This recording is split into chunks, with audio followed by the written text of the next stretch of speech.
Ini banyak juga penontonnya. Hai guys, saya lagi di Bulukumba guys. Ini salah satu Bulukumba ada disebut pembuat perahu pinisi. Hai guys. Ada yang baru bikin konten, dekat sekali kamera dengan hidungnya.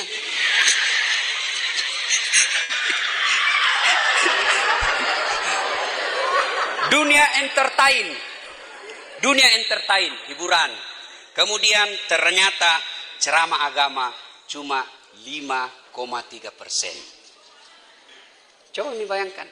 Itu pun 5,3% ini tidak semua menyukai. Ada yang suka ustadz ini, ada yang suka ustadz ini, ada ustadz ini. Adikku sekalian, kalau kau suka ustadz yang satu, tidak berarti kamu bandingkan ustadz yang lain. Karena masing-masing punya kelebihan masing-masing. Jangan dengar ceramah kayak dia panitia lomba. Kalau ini ustadz ceramah, nanas sekali. Tapi kalau itu, tidak masuk di akalku. Jangan. Kalau kau tidak suka, tidak usah kau celah.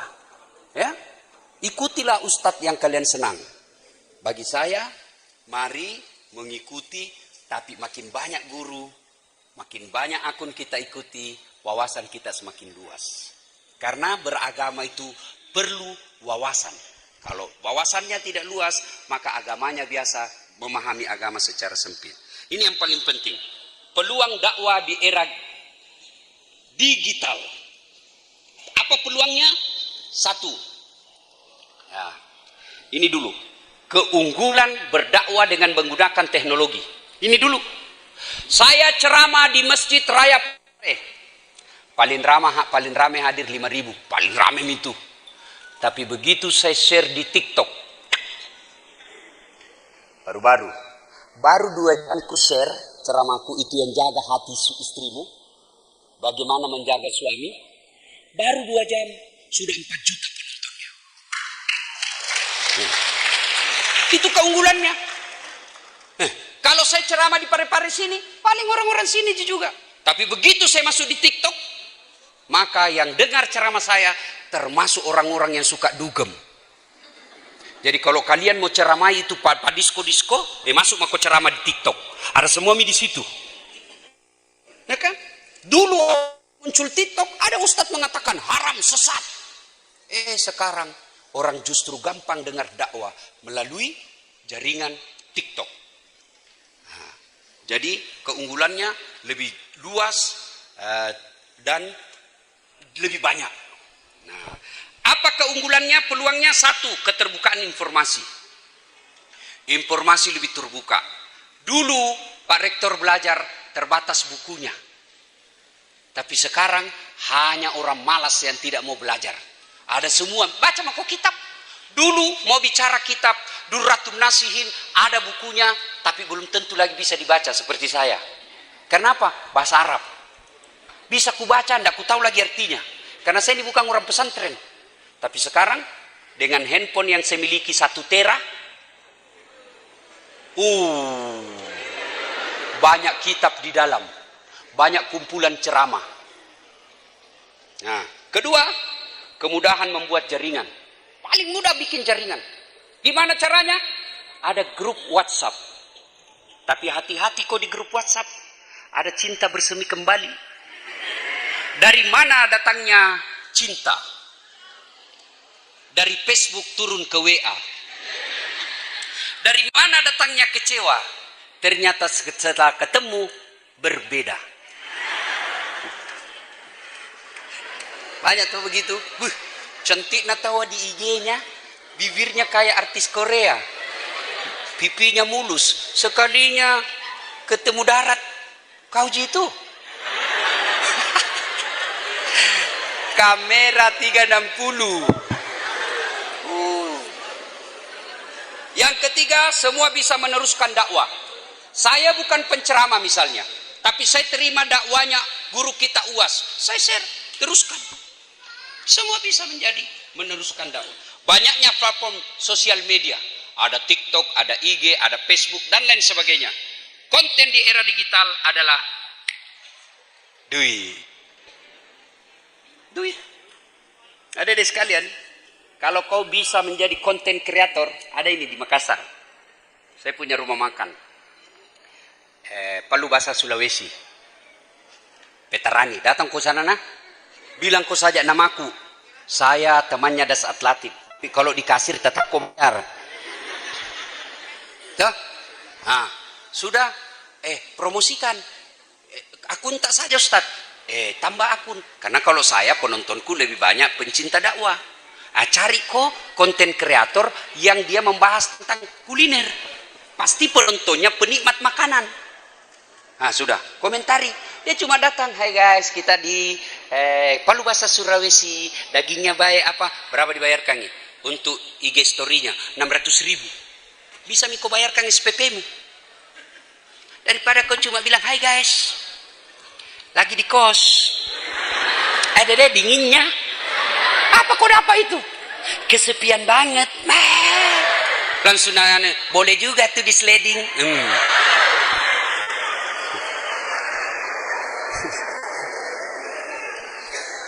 Netizen akan mencari. Netizen ini bahasa Inggris. Sudah diindonesiakan menjadi warganet. Akan mencari informasi-informasi keagamaan sebagai jawaban dari permasalahan. Adik-adik masih ingat awal-awal dakwah. Ya kan? Dulu awal-awal dakwah itu kan anak-anak muda hijrah nih. Mau hijrah, saya cari tentang wudu. Wah, dicari wudu di YouTube. Kan anak muda sekarang kan malas membaca. Dia lebih senang nonton. Makanya saya rektor, kalau saya ujian mahasiswaku tidak menulis nih. Kusuruh bikin video. Karena membaca, bikin ambil waktu, tulisannya juga bingung saya baca. Kasih maksudnya iya.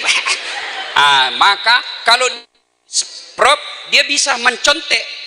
Tapi kalau dia pidato, saya suruh dia pidato, misalnya pertanyaan, soal pertama, apa hubungan antara komunikasi dengan politik? Nah, jelaskan 2 menit. Kasih masuk di YouTube, baru ku nilai. Kasih masuk di IG, baru ku nilai. Kasih masuk di TikTok, baru dinilai.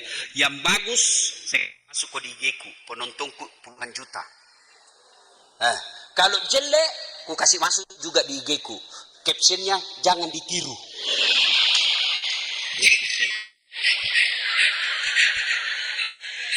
Ya. Nah, dulu itu dakwah-dakwah media sosial dikuasai oleh teman-teman dakwah kita Salafiyah. Karena hanya mereka yang punya konten. Marah-marahlah ini Ahlus Sunnah wal Jamaah. Ustadz-ustadz ini, ustadz-ustadz yang pesantren-pesantren Ahlus Sunnah. Tidak bisa dilarang, sudah zamannya sekarang. Gimana? Bikin kau juga konten. Bikin kau akun. Nah, imbangi. Supaya apa? Anak-anak ketika cari tata cara wudhu. Oh, ada yang masuk mazhab ini, ada yang mazhab ini. Begitu caranya, bukan dengan dilarang. Alhamdulillah sekarang teman-teman kita mubalik dari pondok-pondok pesantren Ahlus Sunnah wal Jamaah mulai banyak punya akun. Sudah bidik? Tips. Oh, masih panjang rupanya. Tantangan dakwah. 1, generasi konsumtif. Anak-anak kita ini sangat konsumtif. Tidak bisa menjadi kreatif. Dia sukanya memakan, mengkonsumsi saja. Baik makanan maupun konten. Malas membaca. Berkurangnya kepakaran. Karena sudah malas membaca, akhirnya tidak pakar. Ajaran radikalisme. Ini. Jangan selalu adik-adik kamu terprovokasi bahwa selalu identik Islam dengan ketika berbicara radikalisme pasti Islam. Tidak, itu kamu wajib, kamu lawan semua itu. Tidak ada. Dalam Islam tidak ada ajaran radikalisme. Kemudian konten harus kreatif. Coba lihat konten yang namanya konten kreatif. Ketika kita mengkritik pemerintah, jangan kasar. Saya ceramah di depan Bapak Presiden. Bapak Presiden yang saya hormati. Merugi seorang presiden kalau tidak memudahkan dirinya masuk surga. Mulai dia. Dan presiden itu jauh lebih gampang masuk surga daripada ulama. Mulai berpikir. Kenapa bisa? Karena kalau malaikat berkata, ulama Indonesia masuk surga. Mereka masuk surga tapi ngantri. Ulama Jawa Timur, ulama Jawa Barat, ulama NU, ulama Muhammadiyah, ulama MUI, masih antri, masuk surga tapi antri. Tapi begitu malaikat katakan Presiden Republik Indonesia masuk surga, tidak perlu antri sendiri. Satu ji presiden di Indonesia. Maka keliru kalau tidak memudahkan status Bapak sebagai presiden, gampang masuk surga. Oh, ini kan? Itu yang disebut kreatif. Hah? Sudah, Mi. Dia mau sendiri. Ini di panitia, ku kasih kau nanti baru fotokopi. Enggak laku fotokopi, mahal. Nanti PDF-nya kirim ke panitia, bagi-bagi di grup. Ya, tips dasar latif dalam dakwah digital. Lihat nih judul-judul yang saya kasih. Judul-judul. Ya, judul-judul begini kan orang penasaran. Kocak, maaf Bu, saya bukan imam, saya khotib. Orang penasaran, apa maksudnya nih? Ada orang WhatsApp Kak, curhat, Ustadz saya janda, baru meninggal suamiku. Adakah doa-doa dan amalan membuat hati tenang? Saya kasih nih amalan doa-doa, lama-lama mulai nih aneh-aneh. Kirim stiker-stiker lope. Terima kasih Ustadz. Lama-lama dia bilang, Ustadz, maukah Ustadz menjadi imam dalam hidupku? Saya bilang, mohon maaf Bu, saya bukan imam, saya penceramah.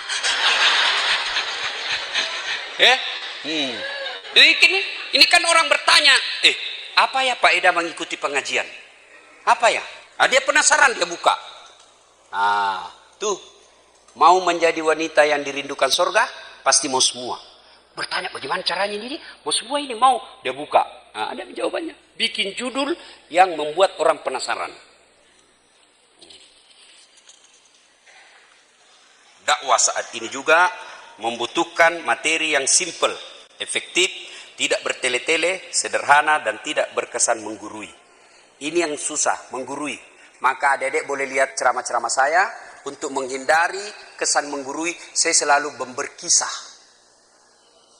Berkisah. Kisah yang ada dalam Quran, asbabul wurud. Kita kisah, jadi orang tidak merasa tersinggung. Kenapa? Saya bercerita. Dan hebatnya itu cerita, orang penasaran mau tahu endingnya. Kenapa itu misalnya tukang bubur naik haji sampai bertahun-tahun nonton. Mamaku pernah saya telepon, Mak, agak tuh menonton anak, agak nonton tukang bubur naik haji. Magai melok kana samita yo Haji Muhyiddin. Maga matena yo Haji Muhyiddin. Ini dia hanya penasaran. Jadi orang kalau berkisah, orang akan penasaran bagaimana endingnya ini. Jadi kalau kita berceramah, menyampaikan kisah, pasti orang tidak mau tinggalkan. Kenapa? Dia mau tahu bagaimana terakhirnya. Ya.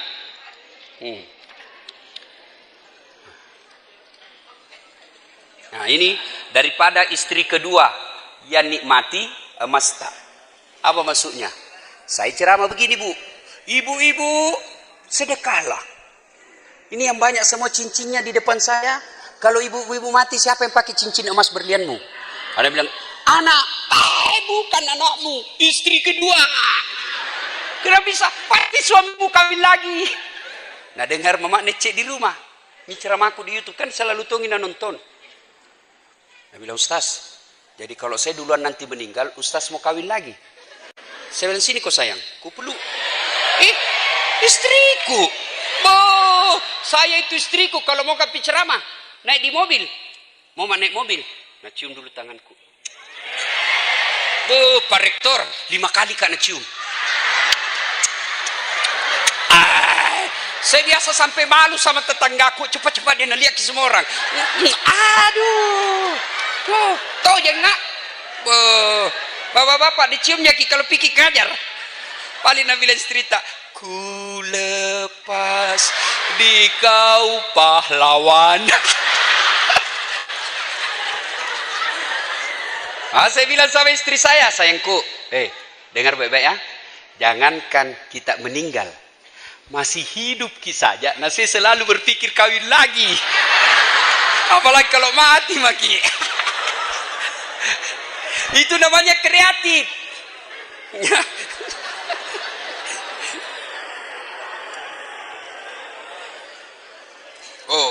Ini ceramah saya yang paling banyak penontonnya. Kalau saya tidak salah sudah lebih 20 juta. Ya? Kapolri, gaspol. Saya bilang, gimana? Gas atau rem-rem? Berteriak semua, gaspol. Aku gas. Habis. Barang tidak enak dengar. Siapa suruh kau bilang tadi gaspol? Kalau mau lanjutkan nonton ini, Gaspol ada khusus acara saya di Metro TV. Judulnya Gaspol tiap malam Ahad jam 9. Saya tadi bilang sama Pak Rektor, 2023 konsep ceramah saya di Gaspol itu ada di studio, ada yang ghost to kampus. Saya akan datang di kampus ini, kita bikin acara di sini. Supaya nonton seluruh Indonesia ini IAIN pare-pare. Nah, kalau mau ditayang, telepon mi sama sepupumu. Tunggu mak, tunggu kak, ada kak mancil muncul itu di Metro nah. Ya. Nah. Arus informasi yang cepat sehingga melahirkan perubahan yang instan dapat ditemukan pula dalam bahasa. Jadi biasa ini bahasanya anak milenial kita tidak mengerti. Ustaz, assalamualaikum. Assalamualaikum. Kata-kata itu seperti kui, yuk, anfaedah, tidak ada guna. Sense, santai saja. Receh, murahan. Bucin, lu tahu semua pasti. Budak cinta. Nah, ini nih semua. Itu harus kita tahu kamus-kamusnya mereka ketika berhadapan sama anak milenial. Tapi jangan bicara begini di depannya para pensiunan. Tidak mengerti. Nah, terima kasih. Alhamdulillah.